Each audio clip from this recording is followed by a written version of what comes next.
I grew up in a small town, the kind where everyone knew everyone, and nothing truly bad ever seemed to happen. Or at least, that's what I thought. I was 17 when it happened. My parents had gone out for the evening, leaving me home alone. It wasn't unusual. I was old enough to take care of myself, and I actually liked the solitude. I spent most of the night in my room, watching movies with my headphones on, completely immersed in my own little world. Around midnight, I got up to grab a snack from the kitchen. As I walked past the living room, something outside the window caught my eye. At first, I thought I imagined it, just a trick of the light.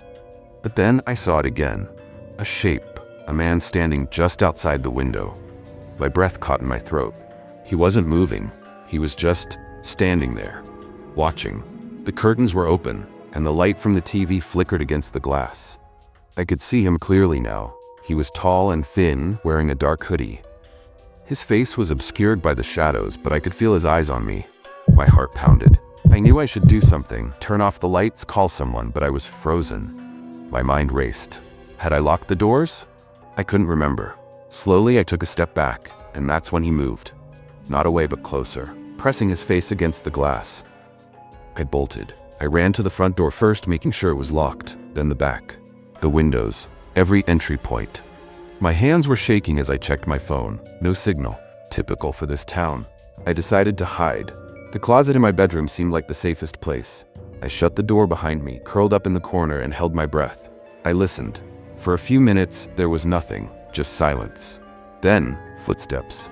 Slow, deliberate, inside the house. My blood turned to ice. I wanted to believe I was imagining things. Maybe I had forgotten to lock a door, or maybe he had been inside the whole time. I clamped a hand over my mouth, trying not to make a sound. The footsteps came closer. Then they stopped, right outside my closet door. I could hear him breathing. I don't know how long I stayed there, paralyzed with fear. But eventually, the breathing stopped. The footsteps moved away. A door opened, then closed. I stayed in that closet for hours, too afraid to move. When I finally worked up the courage to come out, the house was empty. The front door was wide open. Nothing was stolen. Nothing was out of place. But on the window where I first saw him was a single handprint, smudged, as if he had been pressing his face there for a long, long time. I never saw him again. But for years I slept with the curtains closed, and I never ever forgot to lock the doors.